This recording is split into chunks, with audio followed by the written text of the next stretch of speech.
All right, so before moving on to adding in the ceiling, I want to talk about decals because decals are a thing specific to Unreal that will really start to elevate your workflow, and it's something that you don't have access to in other render engines. So you can find these by going to the globe icon in Quixel Bridge and going to decals. And let's go down to leakage decals. Now, these are really quick ways to add grime and detail to your scenes without having to texture anything by hand. These are drag and drop materials that you can pop onto your scene and across several objects at a time. And if you use them the right way, they can really elevate boring standard scenes into something pretty special. So let's grab a couple here. The best way to keep our scene optimized is with the same idea is instancing our materials, but it will be by using just a few decals the right way. So I want to make sure to switch from high quality back to medium quality before downloading these because we're not going to see them up close.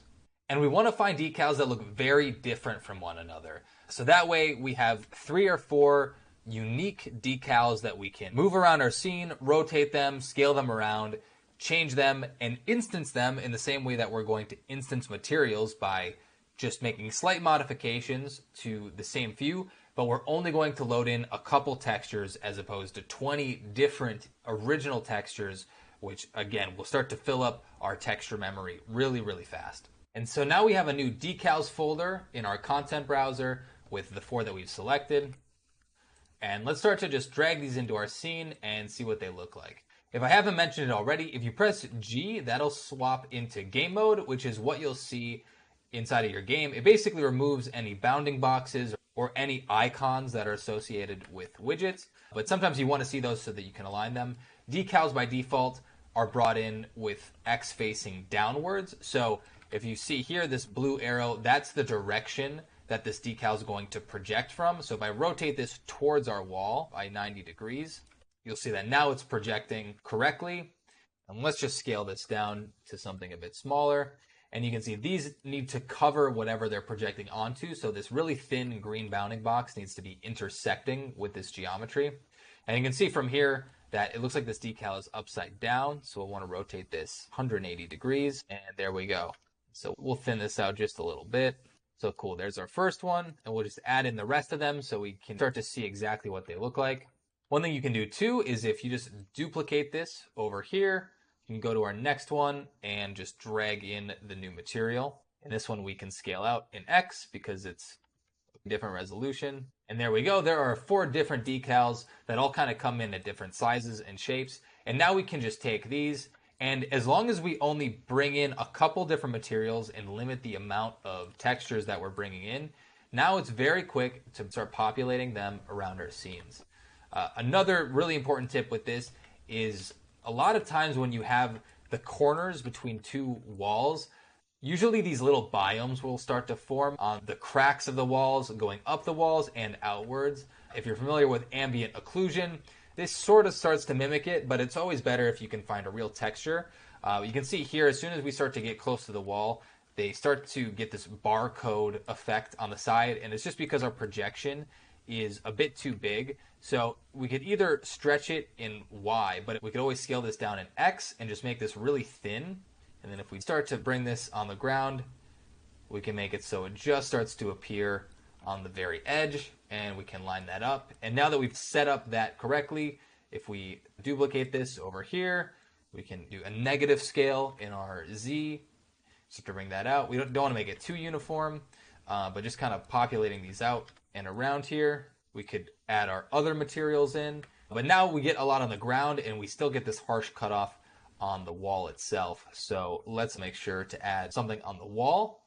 So we'll rotate this 90 degrees and bring it really, really close to the wall and rotate it 180 degrees in X. And now you can see where those overlap. If we swap this out for another texture and make this a bit smaller, you can see that now we have some nice breakup coming up and down our walls, and we can easily customize these however we want to inside of our scene. Decals are one of those things because we're instancing them and just reusing the same thing over and over again. We've used hundreds of these when building environments for LED walls. You can add as many as you want, and it really won't affect your render times. It's also worth noting, depending on how close we are to the edge, they'll start to fade in and out. So if you're very particular, you turn off your snapping and just really start to dial in exactly where you want these to land. You can just have them start to fade off so they're not full intensity. And the same is true if you rotate them. You could always, let's turn off snapping here. You can always have it where the bottom fades out, but the top is still there. So you can get pretty creative with these and really go to town on an environment. This is pretty basic at this point, but we'll make sure to keep pushing these more and more, and I'll show you some more tricks later on. And then lastly, if you have a couple that you're pretty happy with, you can also just select the whole group of them here. Now we have all of these selected, and you can duplicate things as a group. So I'm gonna Alt, click, and drag on Z here. And now we have these clustered, and because we have this perfectly square layout, we can drag these across, and we could still rotate these around, do whatever we want with them as a group, and they'll all stay together as long as they're selected. Cool, and now we have some pretty interesting breakups across our wall there. Let's just toggle the before and after to see how big of a difference that makes. And that's nice, and really starts to break up any sort of tiling that we might have seen beforehand. And just to start blocking out this scene, we don't have to get too fancy. Let's just turn our angle snapping back on so we can rotate this 180 degrees. And then we'll align this to the other side here. Now if we pop into unlit mode, we'll still see that these have the same amount of effect. We can see that it's actually changing the albedo color, or if we change the roughness or the normal intensity, it'll also change in our viewport. Let's add a concrete crack decal, and let's see how decals can affect the normals of our objects. So we have these asphalt cracks here, and if you just look at the icon, you can see that it does look like there's some depth to these. So let's add one of these to our scene, and let's see what it looks like on the ground. So if I drag these on here, they're pretty thick by default, but if we get up close, you can see that they do seem to make a bit of a difference, especially, again, when looking at the sun. But if you open up the material instance here, let's just crank the normals. Sometimes you do have to be a bit more intense on the normal intensity for decals just to make sure that they show up. And you can see if we crank this anywhere between 2 and 4, it becomes really obvious that they're showing up, but it does start to look fairly dark. So one thing we can also do, if we swap to unlit mode, we can see, okay, yeah, it honestly looks like it's a completely different concrete material versus just cracks existing in the same material. So now that we're in unlit mode, now for some reason, the decal master material is set up differently than our regular surface materials. And one thing that is pretty odd to me in this setup is that they change out the color tint and the nice color settings we had before into a color overlay. Now, I'm not a huge fan of this, but we'll get into modifying these more later. But if I just make this brighter, all these values also go higher than 1. So I can even set this to 1.25. And if you look here, it's subtle, but we're a little bit green and a little bit yellow. So because we know if we're too green and too yellow, we can start to drag our color in the opposite direction. So here it's obviously more green, but if we start to drag it into this bluer realm, it'll start to tie in closer to our concrete. Now if I talk back to the lit settings, now if I look at the concrete crack, it does start to look like it's indenting the concrete floor instead of being this dark outline that we had originally. So a lot of times, if I'm trying to balance the colors of any of these Quixel assets or the assets in your scene, it's a really good idea to do that in unlit mode. Make sure everything looks like it's correct on the surface, because it's a bit hard to tell exactly what that color is when you have different colored lights in your scene, like the sunlight or any other point lights.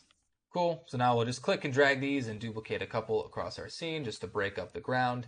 And again, if we use that fading setting, if we just lift this out of the ground, we can see the further we get, at a certain point, it'll start to fade out. And based on how much it's faded, it will also fade our normal intensity. So if we just start to lift this up, we'll see that we get a lot more detail out of this crack. It has less depth, and it's not quite as black, which in this case can look a little bit more believable and integrated versus some of the dark lines that we're getting from our really intense cracks.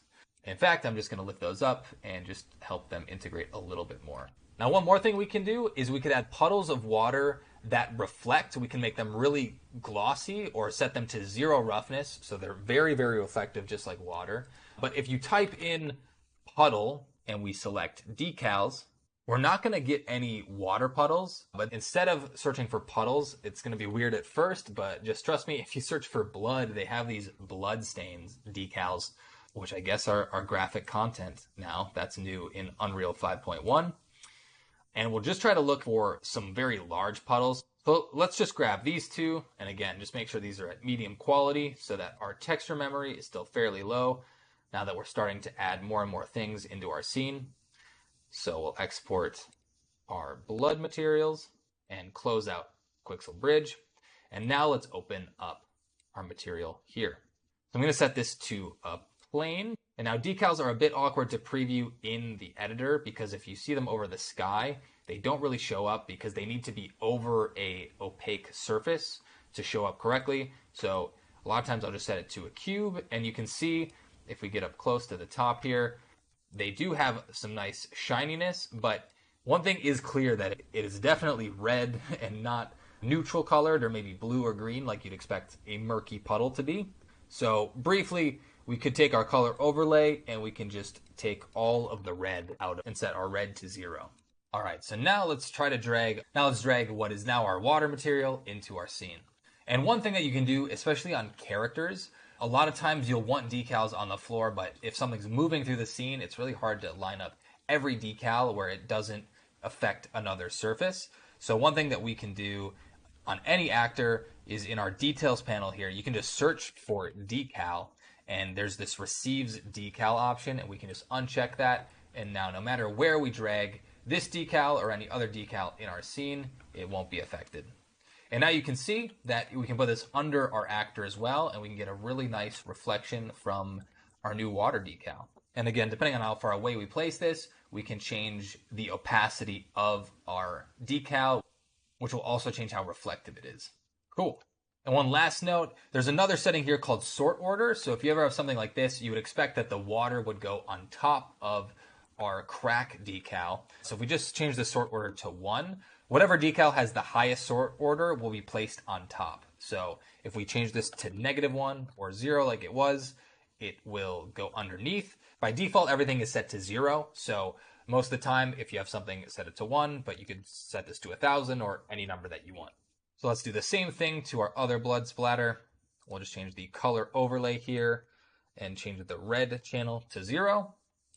And it'll give us this blue-green tint, which will kind of work for what we're doing. And now we can start to instance these around our scene. Cool. Now this will just get us started. Again, we're just trying to block it out and see how all of these things work together. But now we have some pretty nice integrated decals across our scene. Hopefully we're starting to understand how materials and material instances work and how we can modify them. But for now, I want to briefly talk about blueprints.